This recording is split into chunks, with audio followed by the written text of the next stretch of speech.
Welcome everyone to our channel. So today we'll look into the topic which is Rights of Persons with Disabilities Act 2016, also called as RPWD Act. In this will include the different topics, that is introduction of the act, features and listed disabilities, rights and entitlements, guardianship, comparison between PWD Act 1995 versus RPWD Act 2016, and will end this presentation with a conclusion. So let's start. So Rights of Person with Disabilities Act 2016, simply called the RPWD Act, promotes and protects the rights and dignity of people with disability in education, social, legal, economic, cultural and political spheres. It means that it simply provides the facility, rights and dignity to the people who are facing different kinds of disabilities in different fields, that is educational, social, legal, economical or in any spheres. The RPWD Act 2016 was enacted in 2016 and came into force in 2017. The Act was enacted to give effect to the United Nations Convention on the Rights of Persons with Disabilities and connected matters. The Act replaces the Persons with Disabilities, Equal Opportunities, Protection of Rights and Full Participation Act 1995. It fulfills obligation to United Nations Convention on the Rights of Persons with Disabilities, to which India is a signatory. According to the Rights of Persons with Disabilities Act 2016, it was enacted on 28 December 2016 and came into force from 19 April 2017. In this, disability has been defined based on evolving and dynamic concepts. The RPWD Act provides the appropriate government that shall ensure the PWD enjoy the right of equality, live with dignity and respect for his or her own integrity equally with others. The government is to take steps to utilize the capacity of the PWD Act by providing appropriate environment. Now we'll look into the features of the Act. The Act lays responsibility on the appropriate governments to take measure and ensures that PWDs enjoy equal rights in different spheres. The second, the types of disabilities have been increased from 7 to 21. In earlier Act it was 7, and now in this Act the disabilities have been increased to 21. The central government will have the power to add more types of disabilities. There are different types of disabilities which are given below. The first one is blindness. It refers to the condition of total blackness of vision with the inability of a person to distinguish darkness from bright light in either eye.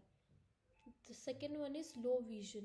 Low vision means a condition where a person has any of the conditions, that is visually acuity not exceeding 16 by 18 or less than 20 by 60, or it could be up to 3 to 60 or up to 10 to 200 in the better eye with the possible correction. Limitation of the field of vision subtending an angle of less than 40 degree or up to 10 degree. The third one is leprosy, cured person. Leprosy is a chronic infectious disease. It mainly affects the skin, the peripheral nerves, mucosal surfaces of the upper respiratory tract and the eyes. The fourth one is hearing impairment, that is deaf and hard of hearing. Hearing impairment is a partial or total inability to hear. It is a disability which is subdivided into two categories of deaf and hard of hearing. The fifth one is locomotor disability. Locomotor disability means problem in moving from one place to another, that is disability in legs, but in general it is taken as a disability related with bones, joints and muscles. The sixth one is dwarfism.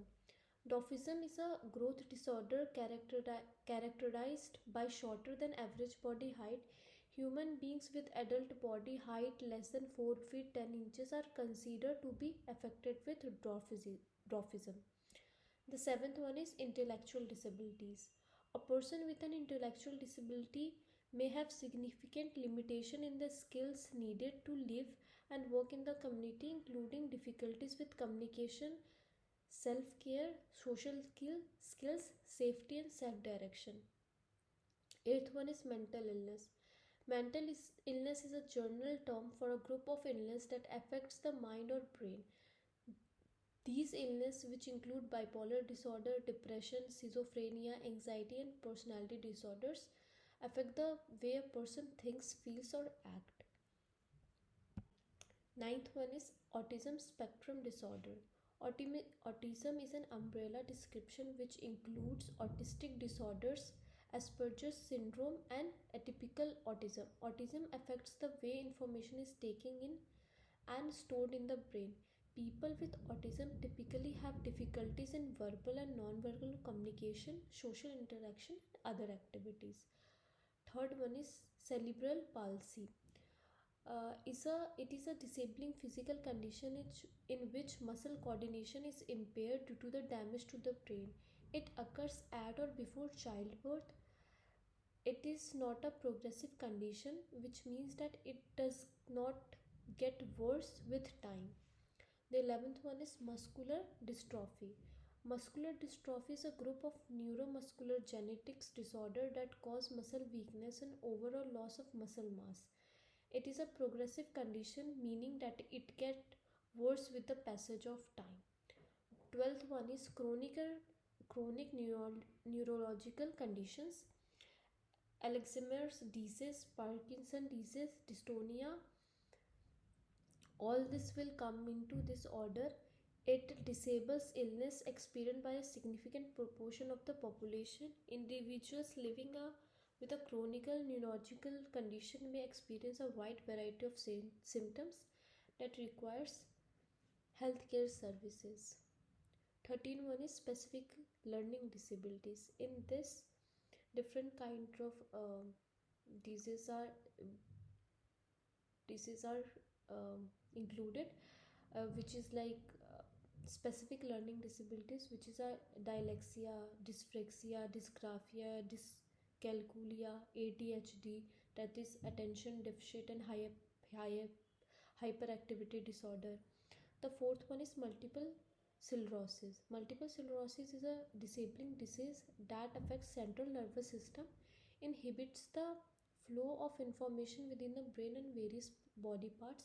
With time, it can lead to the permanent damage to nerves, tiredness, weakness, pain, tingling and numbness, stiffness, muscle spasms, stiffness and weakness, difficulty walking or balancing, dizziness, problems with thinking and memory. All these difficulties are symptoms of multiple sclerosis. The 15th one is speech and language disability. Speech and language disability means a permanent disability arising out of conditions such as aphasia affecting one or more components of speech and language due to organic or neurological causes. 16th one is thalassemia. Thalassemia is a genetically inherited blood disorder which is characterized by the production of less or abnormal hemoglobin. Thalassemia results in large number of red blood cells being destroyed, which leads to anemia. As a result of anemia, a person affected with thalassemia will have pale skin, fatigue and dark coloration of urine. 17th one is hemophilia. Hemophilia is a blood disorder characterized by the lack of blood clotting proteins. In the absence of these proteins, bleeding goes on for a longer time than normal. Hemophilia almost always occur in males. Females are rarely affected with this disease. 18th one is sickle cell disease. Sickle cell disease is a group of blood disorder that causes red blood cells to become sickle shaped, misshapen and break down. It is a genetically transferred disease. 19th one is multiple disabilities including deaf blindness. Multiple disabilities is the simultaneous occurrence of of two or more different types of physical disabilities, two different mental disabilities, or combination of physical and mental disabilities. Common examples of multiple disabilities are intellectual disability and blindness, mental retardation and orthopedic impairment, locomotor disability and speech impairment. 20th one is acid attack victims. Acid attack survivors are the people, mostly women, who became the victim of the crime of acid throwing. These incidents often leave the victim with disfigured face and other body part. The last one is Parkinson's disease. It is a central nervous system order which affects movement. It is characterized by the tremors and stiffness. It is a progressive disease, which means that it worsens with time. And person with benchmark disabilities are defined as those certified to have at least 40% of the disabilities specified above.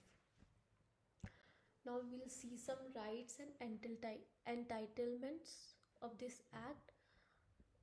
Responsibility has been cast upon the appropriate government to take effective measure to ensure that the person with disabilities enjoy their right equally with others. Second one is there are additional benefits such as reservation in higher education, but not less than 5% in government job, uh, reservation in allocation of land, poverty alleviation schemes. Uh, these all are provided for persons with benchmark disabilities and those with high support need. Another one is every child with benchmark disability between the age group of 6 and to 18 years shall have the right to free education. The next one is government funded educational institutes as well as the government recognized institution will have to provide inclusive education to the children with disabilities.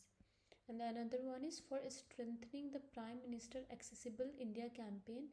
It has stress has been given to ensure accessibility in public building, both government and private, in a prescribed time frame. Now we'll see the guardianship. The Act provides for grant of guardianship by district court, under which there will be a joint decision making between the guardian and the person with disabilities. Now we'll see the comparison between PWD Act 1995 versus RPWD Act 2006. Workplace 3% in every establishment, and RPWD Act 2016 it is 4% in government institution. Chapter and offences and penalties, it was not mentioned in PWD Act 1995, but it is mentioned with specification, redressal mechanism and quantum of punishment in RPWD Act 2016. So now in conclusion we can say that the RPDW Act was enacted in December 2016. It promotes and protects the rights and dignity of people with disabilities in various aspects of life: educational, social, legal, economics, cultural and political. The preamble of this act clearly states that it aims to uphold the dignity of every person with disability in the society and prevent any form of discrimination. This act also facilitates full acceptance of people with disability and ensures full participation and inclusion of such persons in the society. The bill provides for the access to inclusive education, vocational training, and self employment of disabled persons without any discrimination. Or buildings, campuses, and various facilities are to be made accessible to the PWD and their special needs are to be addressed. So that's all for today's topic. I hope I was able to give you a brief insight about the topic. Thank you and have a great learning.